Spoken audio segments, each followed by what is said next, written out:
안녕하세요. 재밌는 TV 스팅TV의 스팅입니다. 구독, 좋아요, 하이프 눌러주세요. 유튜버에게 큰 힘이 됩니다. 틀어놓고 주무세요. 스팅 공포 라디오 시작합니다. 제목, 빈집의 아이. 고등학교 때 있었던 이야기입니다. 고등학교 2학년 여름방학. 저는 동아리 합숙으로 어느 현의 산속 깊은 곳에 있는 합숙소에 가게 됐습니다. 현재는 꽤 좋은 곳이었습니다. 주변 500m에서 700m 정도 떨어진 곳에 관광 호텔이나 편의점 정도가 있을 뿐 다른 건 아무것도 없는 곳이었죠. 그래도 저희는 이상하리만치 신나고 들떠 있었습니다. 그날 밤의 일이었습니다. 할 일이 없어 심심해진 저희는 담당 선생님께 허락을 받고 편의점까지 간식을 사러 가기로 했습니다. 왁자지껄 떠들며 10명 남짓이 밖으로 나와 걷기 시작했는데 낮에는 그쪽으로 가지 않아서 몰랐지만 합숙소 뒤편에 집처럼 보이는 건물이 있다는 걸 알게 됐습니다. 그 건물에는 불이 켜져 있지 않았습니다. 빈집이거나 아니면 별장 같은 곳이겠거니 생각했습니다. 한 친구가 분위기에 취해 나중에 탐험하러 가지 않을래? 라고 말했지만 너무 늦게 귀가하면 선생님한테 혼날 테니 일단 간식부터 사고 합숙소에 돌아와서 다시 이야기하자는 쪽으로 정리됐습니다. 편의점에서 간식을 사고 합숙소로 돌아오는 길, 후배 한 명이 이상한 말을 꺼냈습니다. 아까 그 건물 현관문이 살짝 열려 있었는데 거기서 아이가 이쪽을 들여다보고 있었다는 겁니다. 저희는 그런 유치한 수법에 안 넘어가 하며 후배를 놀렸지만 후배가 진지한 얼굴로 진짜 봤다고 하는 바람에 슬슬 찜찜해져서 다시 확인하러 돌아갔습니다. 하지만 문은 닫혀 있었고 인기척도 전혀 없었습니다. 저희는 후배를 계속 놀리면서 합숙소로 돌아왔습니다. 합숙소로 돌아와 2층 복도에서 밖을 내다보니 아까 그 집 1층 부분이 나무 사이로 살짝 보였습니다. 친구와 저기 보이는 게 그 집 맞지? 하며 이야기하고 있었을 때였습니다. 집 문이 살짝 열리더니 어두워서 잘 보이지는 않았지만 아이처럼 보이는 사람의 형상이 머리만 문 밖으로 내밀고 이쪽을 들여다보고 있었습니다. 저와 친구는 동시에 그 광경을 목격하고 말문이 막혔습니다. 먼저 입을 연 건 친구였습니다. 야, 저거. 친구는 목소리를 떨며 그렇게 말했습니다. 저도 공포라기보다 너무 갑작스러운 일에 머릿속이 완전히 멈춰버려서 아이가 이쪽을 보고 있는 거지? 라고밖에 대답하지 못했습니다. 심장이 귀 안쪽에서 쿵쾅거리는 게 느껴졌습니다. 머릿속으로는 별거 아닐 거야 라고 생각하면서도 발끝부터 등줄기까지 서늘한 게 쭉 타고 올라왔습니다. 바로 그때 뒤쪽 방에서 웃음소리가 들려왔습니다.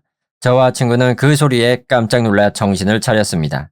그리고 저는 이거 심각하지 않아? 확실히 보였잖아 하고 말했습니다. 친구는 나 잠깐만 폰 가져와서 사진 찍을게 하며 자기 방으로 달려갔습니다.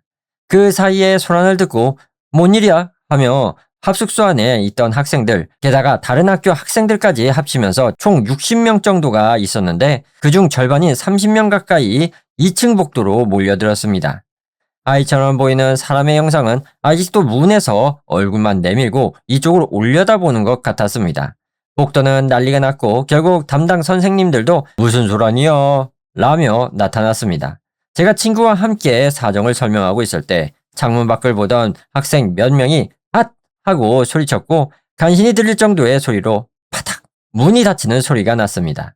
선생님들이 창밖을 볼 쯤에는 이미 문은 닫혀 있었고 아이도 사라진 뒤였습니다. 그저 아무 일 없다는 듯 서 있는 나무들과 불 꺼진 건물만 보일 뿐이었습니다. 당연히 선생님들은 믿어주지 않았지만 분위기를 잘 맞춰주는 젊은 선생님 두 분이 일단 확인을 하러 가주겠다며 건물 뒤편으로 돌아갔습니다. 저희가 창문으로 지켜보니 손전등을 든 두 분이 현관 앞에서 뭔가를 살피고 있었습니다. 문이 열리는지 확인하는 것 같았지만 열리지 않는 것 같았습니다. 이후에 거기 누구 있어요? 하고 불러보기도 했지만 반응이 없는지 5분 정도 만에 돌아왔습니다. 그 후 몇몇이 핸드폰으로 찍은 사진을 증거로 꺼냈지만 당시 핸드폰 화질로는 새까만 화면만 찍혔을 뿐 아무런 증거도 되지 않았습니다. 저희는 선생님들에게 빨리 자라는 소리를 들으며 각자 방으로 돌아갔습니다. 그날 밤 뭔가 찜찜해서 잠을 못 이루던 저희가 지금 확인하러 갈까? 아니면 낮에 갈까?를 상의하고 있을 때 방 창문이 쾅쾅 하고 두드려졌습니다. 창밖에 사람의 형상도 보였습니다. 아까 일도 있고 해서 다들 잔뜩 쫄아있는데 밖에서 야, 열어줘 하는 목소리가 들렸습니다. 커튼을 열어보니 낮에 친해진 다른 학교 학생 5명이 서 있었습니다. 녀석들은 창문 밖에 있는 20cm쯤 되는 돌추부를 타고 저희 방까지 건너온 것이었습니다.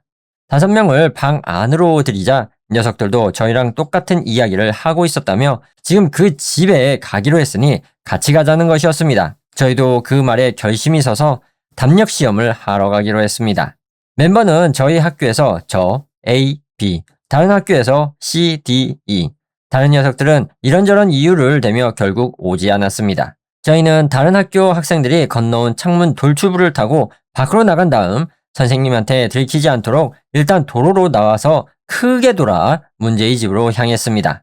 집 주변이 합숙소 2층 복도에서 훤히 보이는 구조여서 남아있는 몇몇이 이상이 생기면 손전등으로 신호를 보내주기로 했습니다.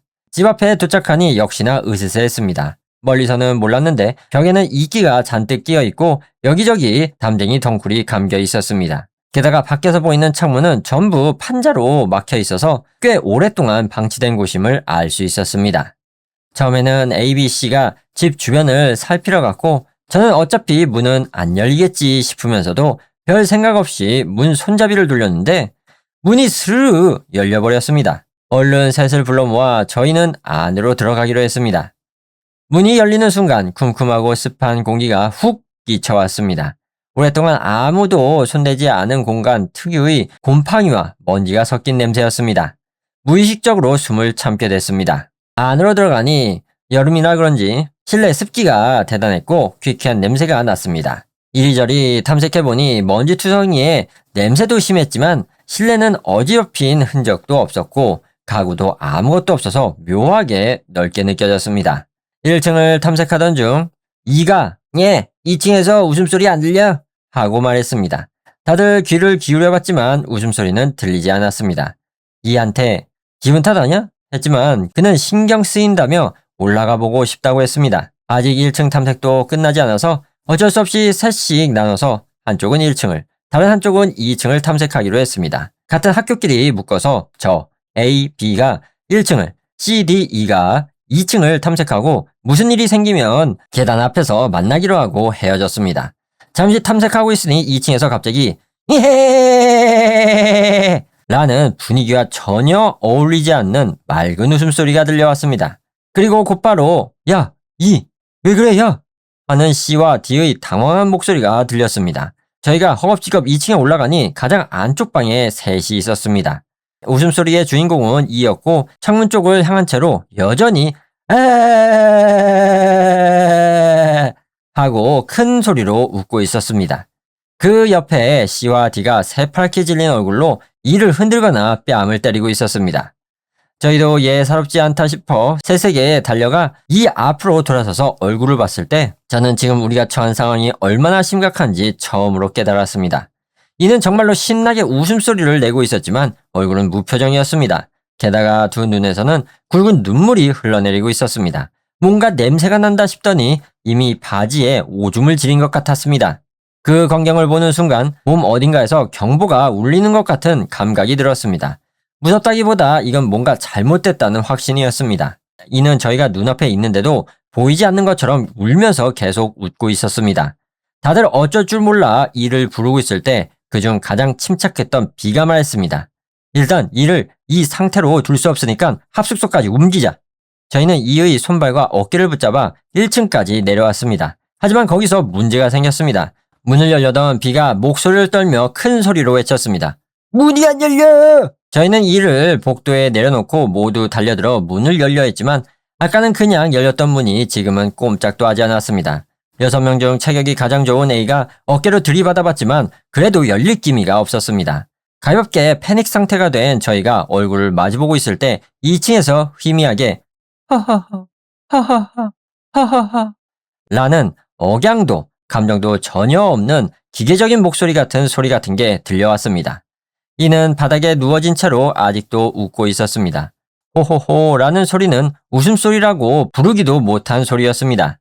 사람의 목에서 나오는 게 아니라 마치 어딘가에서 틀어놓은 녹음 재생음처럼 따뜻함이라고는 한 톨도 없는 소리였습니다.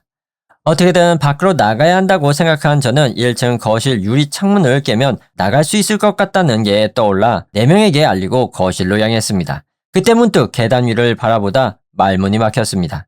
계단 중간쯤 위에서 아이의 얼굴이 들여다보고 있었습니다.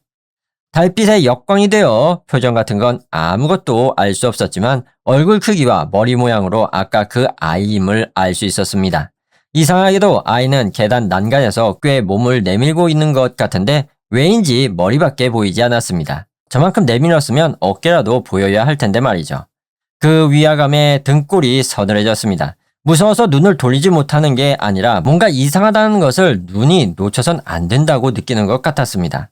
그런 생각을 하며 계단 위를 응시하고 있을 때 씨가 야, 뭐 하는 거야? 빨리 나가자. 여기 이상해. 하며 제 팔을 잡아 거실로 끌고 갔습니다. 저한테는 눈 깜짝할 사이였는데 나머지 4명이 이를 거실로 옮기고 유리창을 깨고 판자를 부수는 동안 내내 저는 위의 아이를 응시하고 있었던 것 같습니다. 저는 뭐가 뭔지 모른 채 일단 도망가야 한다는 생각으로 다 같이 이를 들쳐매고 밖으로 나왔습니다. 밖에 나와서도 여전히 허허허, 허허허, 허허허 라는 소리는 집 안에서 들려왔습니다. 저희는 이를 들고 D가 합숙소로 선생님들을 부르러 달려갔습니다. 그 후 이는 구급차로 실려갔습니다. 저희는 선생님들에게 실컷 혼났고 이런 일이 있었으니 합숙은 그날로 중지됐습니다. 귀가 준비를 하고 있던 낮 무렵 열대 남짓되는 차가 합숙소로 왔습니다. 차에서 아저씨와 할아버지 20여 명과 지역 소방단으로 보이는 사람들이 내려 선생님들과 뭔가 이야기를 하더니 합숙소 뒤편으로 돌아가 그 집 주변에 줄을 치고 울타리 같은 것을 만들기 시작했습니다. 저희가 무슨 일이냐고 물어봤지만 선생님들은 아무것도 말해주지 않았고 그대로 버스에 타서 집으로 돌아왔습니다. 이는 이틀 정도 입원해 있다가 이후 어딘가 다른 곳으로 옮겨졌고 나흘 후에 아무 일도 없었다는 듯이 돌아왔습니다. 나중에 사정을 들어보니 이에게는 집에 들어갔을 때부터 그 전날까지의 기억이 전혀 없다고 했습니다. 이가 돌아온 날 밤이었습니다. 제가 방에서 누워서 메시지를 보내고 있을 때 허허허 허허허 허허허 라는 그 소리가 들린 것 같았습니다. 깜짝 놀라 자리에서 일어나 커튼을 열고 밖을 봤지만 평소와 다름없는 풍경이었습니다. 기분 탓이겠지 하며 일어난 김에 1층에 음료수를 가지러 갔습니다. 저희 집은 차고가 있어서 2층 주택의 기역자 모양입니다. 제 방은 차고 위에 얹혀있는 구조입니다. 냉장고에서 페트병을 꺼내 2층으로 올라가니 계단의 창문 커튼 틈새로 제 방 지붕 부분이 살짝 보였습니다. 그런데 지붕 위에 뭔가가 있었습니다. 찜찜한 일이 있은 직후라 잔뜩 쫄아있던 저는 창문 커튼을 살짝 열고 밖을 내다봤습니다. 그러자 지붕 위에 일본 전통 옷인 기모노를 입은 아이가 두 손을 무릎 위에 가지런히 얹고 정자하고 있는 게 보였습니다. 그것만으로도 상당히 이상한 광경이었지만 그게 다가 아니었습니다. 아이는 몸을 살짝 앞으로 숙여 아래를 내려다보는 자세였는데 목이 긴 막대처럼 1m쯤 뻗어 있었고 그 끝에 달린 머리가 제 방 창문을 들여다보고 있었습니다. 허허허 허허허 허허허 라는 소리도 창문 너머로 희미하게 들려왔습니다. 저는 너무 놀라 소리도 나오지 않았습니다. 그대로 뒷걸음치다 1층으로 내려갔습니다. 자고 있는 부모님을 깨울까 생각도 했지만 만약 깨웠을 때 그게 사라져 있으면 창피해서 저는 그냥 1층 거실에서 밤을 새웠습니다. 아마 새벽 4시가 넘도록 호호호 라는 소리는 들렸던 것 같습니다. 다음날 아침 조심스럽게 방으로 돌아가 봤더니 그것은 사라져 있었고 방 안에도 별다른 변화가 없었습니다. 그날 낮 집 전화로 담임 선생님께 전화가 왔습니다. 지난번 일로 할 이야기가 있으니 빨리 학교로 오라는 것이었습니다. 학교에 도착하니 학생회 등이 사용하던 회의실로 불려갔습니다. 회의실에 들어가니 A, B 그리고 C, D까지 와 있었고 저희 학교와 C 학교 선생님들 그리고 처음 보는 아저씨들도 몇 명 있었습니다. 먼저 담당 선생님 중 한 분이 이야기를 시작했습니다. 요약하자면 이에게서 같은 증상이 또 나타나서 어느 곳으로 보내졌다고 했습니다. 그리고 저희에게 어젯밤 이상한 일은 없었냐 라고 물어왔습니다. 저는 곧바로 어젯밤 그것이 떠올라 사정을 이야기했습니다. A, B, C, D에게는 특별한 이상이 없었다고 했습니다. 그러자 C가 그러고 보니 너 그 집 안에서 계단 위 보면서 멍하니 있었잖아. 그게 관련 있는 거 아니야? 라고 말했습니다. 그러고 보면 저는 그때 이를 떠올리며 모두에게 그때 이상한 웃음소리 같은 거랑 아이 모습 봤지? 라고 물었습니다. 하지만 다들 소리는 계속 들렸지만 아이 모습은 처음에 문 앞에서만 봤을 뿐 집 안에서는 보지 못했다고 했습니다. 저희가 그런 이야기를 나누고 있을 때 지금까지 침묵하고 있던 아저씨가 사건을 상세히 이야기하기 시작했습니다. 상당히 긴 이야기를 요약하자면 이렇습니다. 저희가 만난 것은 효새라고 불리는 존재라고 했습니다. 이것은 그 지역 특유의 요괴 같은 것으로 좀처럼 모습을 드러내지 않지만 가끔 임산부나 불임 부부 집의 지붕 위에 나타나 웃음소리를 낸다고 합니다. 그러면 임산부는 순산하고 불임 부부에게는 아이가 생긴다는 굉장히 좋은 징조를 가져오는 존재라는 것이었습니다. 단, 이유는 전혀 모르지만 수십 년에 한 번씩 갑자기 아이들을 덮쳐 죽인다는 다루기 어려운 면도 있었습니다. 그리고 그 집에는 아무런 저주 같은 것도 없었고 그저 우연히 효새가 나타난 것에 불과했습니다. 효새가 아이를 죽이려 할 경우에는 대처법이 있어서 처음 나타난 장소에 결계를 만들어 봉인하고 간이 사당을 세워 모시면 죽임을 당하는 것을 막을 수 있다고 했습니다. 저희가 합숙소로 돌아가기 직전에 목격한 작업이 바로 그 봉인 작업이었던 겁니다. 아저씨는 계속해서 말했습니다. 다만 이번엔 뭔가 이상하다는 것이었습니다. 원래 사당을 세워 모시면 그것으로 끝나는데 이번에는 어떻게 된 영문인지 도망쳐버려서 이가 또 피해를 입었고 게다가 저희한테까지 나타났다는 것이었습니다. 또 나타나는 것 자체도 희귀한 효새가 자신들의 마을과 그 주변 이외의 곳에 나타난다는 것도 전혀 전례가 없는 일인데다 효새가 마지막으로 아이를 덮친 건 20년 전쯤이라 너무 이르다는 것이었습니다. 하지만 이상하다 해도 현실에서 일어난 일이니 어쩔 수 없다며 저희는 학교에서 마을에서 온 스님에게 간이 기도를 부탁받고 부적을 받았습니다. 여러분은 이걸로 괜찮을 겁니다. 라는 말을 듣고 돌아가게 됐습니다. 그리고 이에 대해서는 한동안 절에 맡겨 상태를 지켜보면서 그동안 사당을 다시 세워 효새를 다시 한번 모셔보겠다고 했습니다. 학교에 돌아가게 된 저희는 각자 마중 나온 부모님과 함께 돌아갈 예정이었지만 상위에서 일단 학교에서 가장 가까운 제 집에 다 같이 묵기로 했습니다. 안전하다는 말을 들었어도 역시 불안했고 다 같이 있는 편이 조금 덜 외로울 것 같았기 때문이었습니다.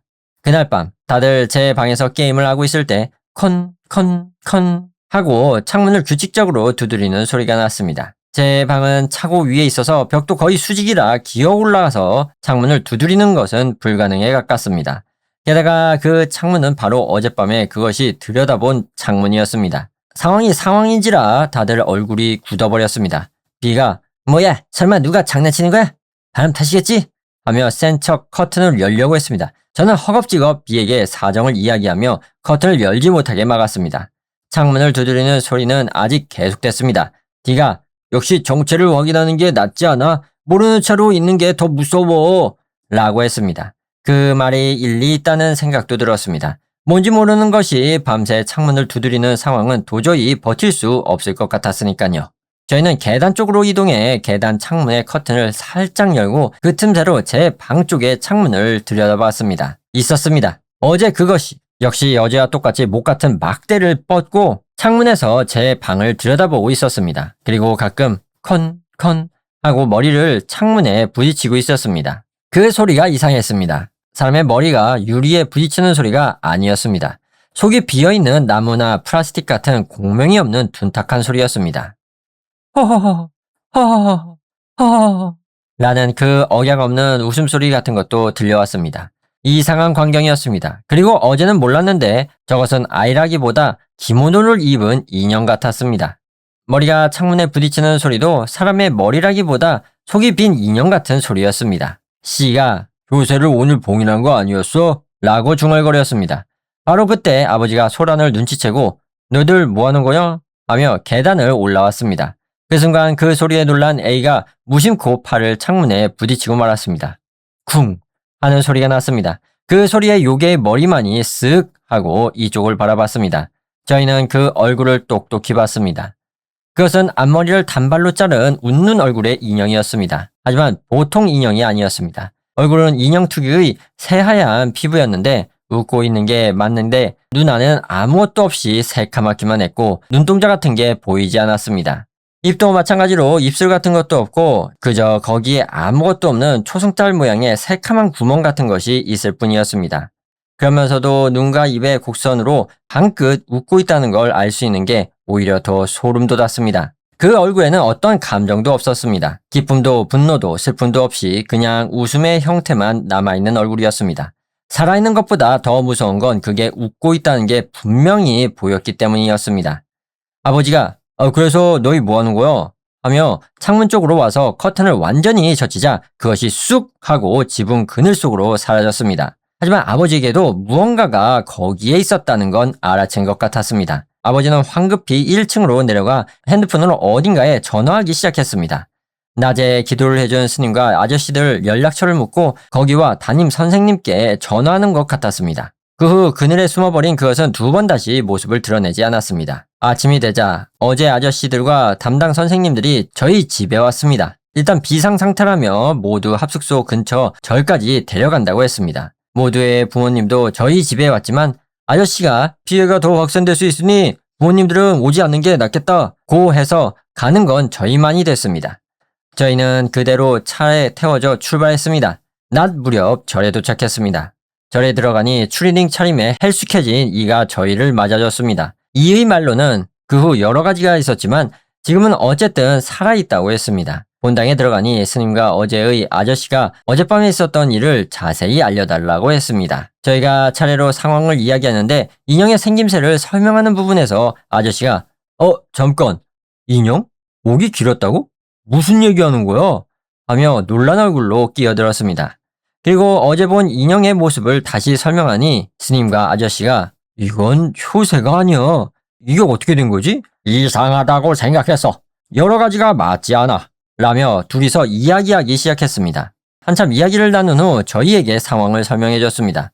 결론부터 말하면 효새에 빙이 됐다는 건 완전한 착각이었고 저희에게 따라붙고 있는 것의 정체는 전혀 다른 무언가라는 것이었습니다. 저희는 이제 와서 그게 무슨 소리야? 라고 생각했습니다. 아저씨가 계속 설명했습니다. 처음 상황이 들었을 때 아이처럼 생긴 모습, 웃음소리, 웃으면서 우는 학생, 특정 마을 근처라는 상황으로 효새라고 생각했다고 합니다. 하지만 자세히 들어보니 증상은 비슷하지만 생김새가 전승이나 과거 목격 증언과 전혀 다르다고 했습니다. 원래 효새라는 건 아이 정도 크기의 털 복숭이 원숭이 같은 모습으로 옷도 입지 않고 단발도 아니며 당연히 목이 늘어나지도 않는다고 했습니다. 웃음소리도 저희가 들은 것처럼 억양이 없는 기계적인 소리가 아니라 원숭이 울음소리에 가까운 소리라고 했습니다.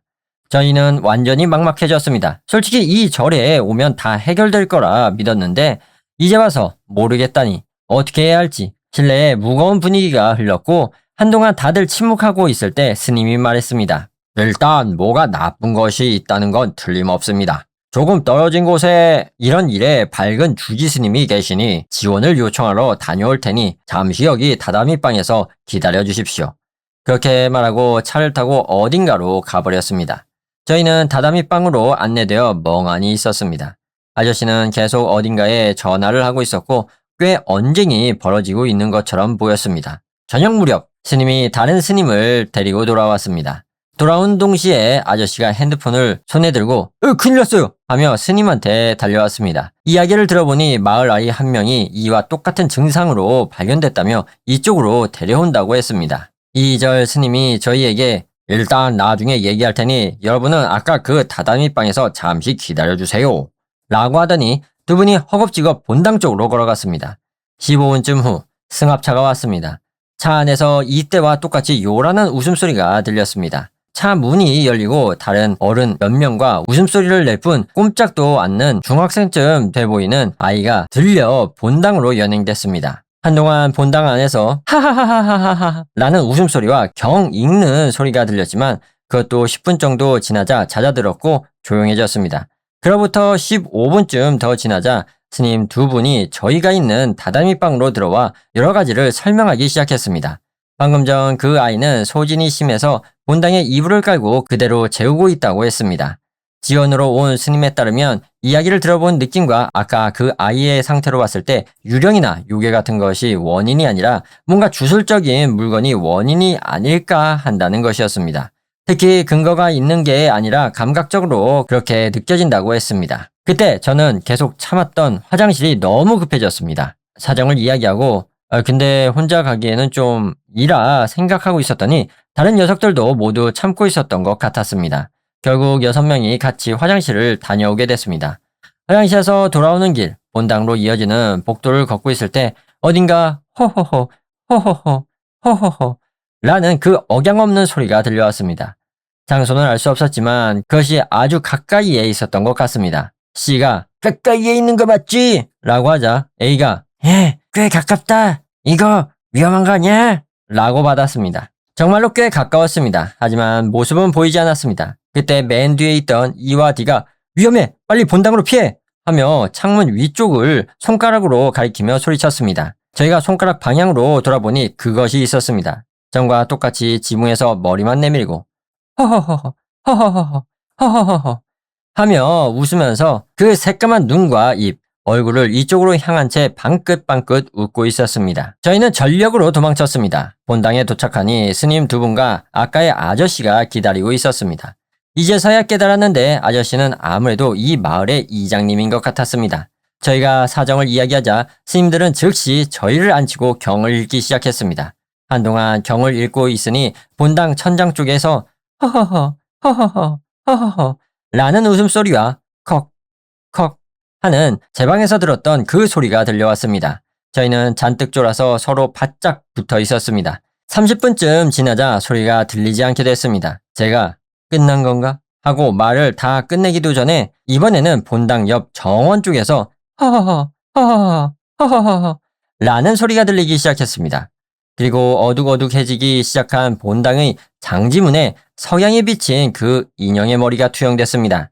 머리를 흔들흔들 움직이며 여전히 그 소름 돋는 웃음소리로 웃고 있었습니다. 그때 저는 공포심과 불안감 그리고 며칠 동안의 수면 부족으로 이미 한계가 와 있었던 것 같습니다. 인형의 그림자를 보고 있자니 공포심보다 오히려 그 모습에 짜증이 나기 시작했습니다.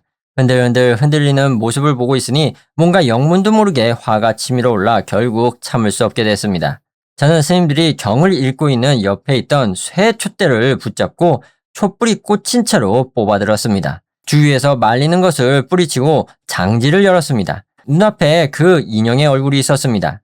한순간에 공포심이 몰려왔지만 분노와 짜증이 이겼습니다.